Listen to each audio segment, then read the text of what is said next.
ah defaloon nga si yàlla après xam naa ni gars yi naan nañ ko.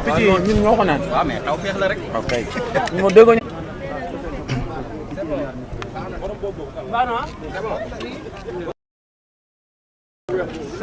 voilà donc ñu ngi leen di sant leen nuyu.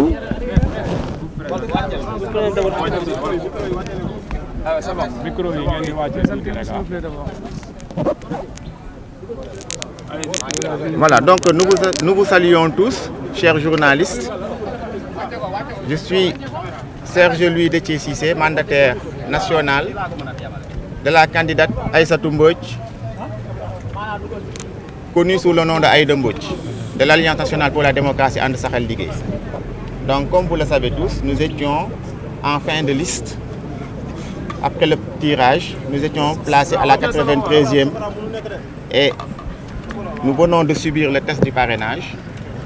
Et ce test du parrainage a donné comme résultat que les militants qui ont organisé le congrès et qui nous ont parrainés, la commission vient de déclarer que ces militants ne sont pas dans le fichier à leur disposition.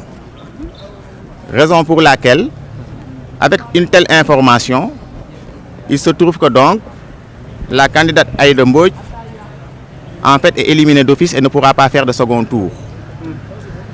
Une clé nous a été remise pour pouvoir identifier nos militants qui ont été sur le terrain, qui se sont démerdés avec leurs pièces d'identité pour parrainer notre candidate.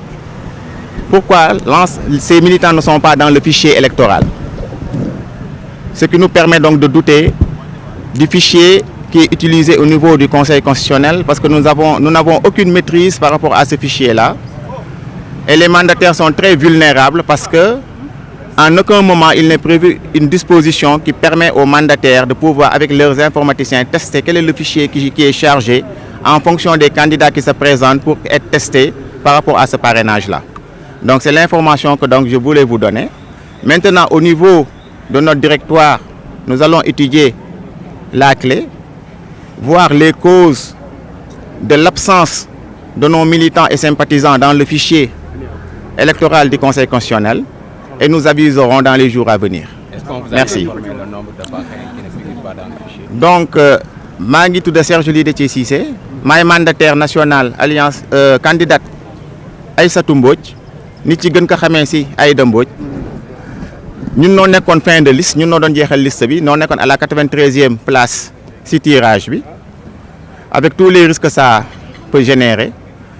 Dem nañu commission bi xool na sunu parrains yi, ñu ngi déposé 58 975 parrains, mais commission bi nee na parrains yu ñu déposé toll na nombre boo xamante ne ñoom gisuñu ko ci fichier bi. Donc ça veut dire que pratiquement suñuy parrains yi nekkuñu ci fichier électoral bu Conseil constitutionnel yore.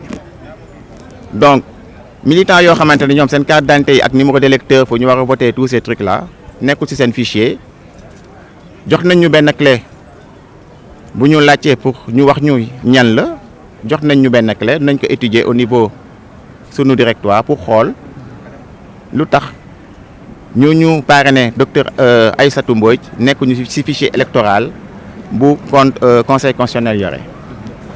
Bon, de toute façon lu ma mën a wax en tant que mandataire mooy le fichier bu conseil constitutionnel di liggéeyee n'a jamais été éprouvé par les mandataires. Ça veut dire que mandataires yi mosuñu leen ci defal démonstration, mandataires yi mun ko tester avec seen informaticiens yi, mais à partir du moment où ñoom nooy dogal nee nañu suñuy parrains yi nekkuñu ci fichier électoral bi. ñaata ci parrain ñoo nekkul ci fichier électoral bi wala kii bi yëpp seen parrain yëpp.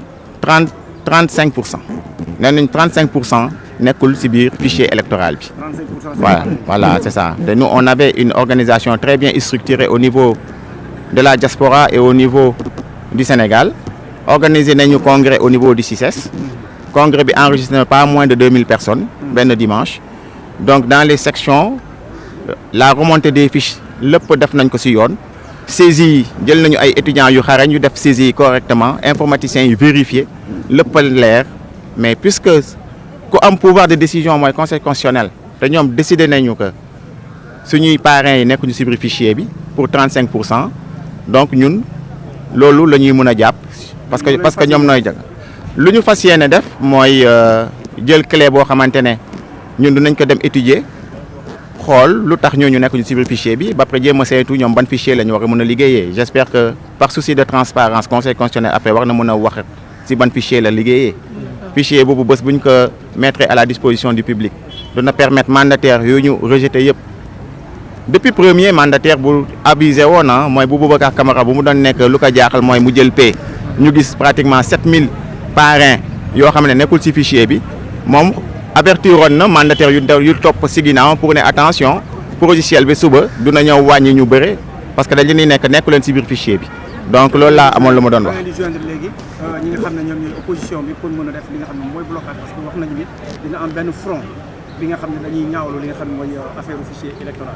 man lu ma mën a wax mooy ñun duñu demee suñu directoire nañu de façon très sereine. parce que ñun ci démarche scientifique la ñuy liggéeyee. de façon très sereine et de façon très froide on va faire une analyse de ce qui s'est passé et certainement on avisera. Voilà, merci beaucoup. On avait déposé 58 975 mooy le maximum. Voilà moom la ñu déposé woon. Merci beaucoup.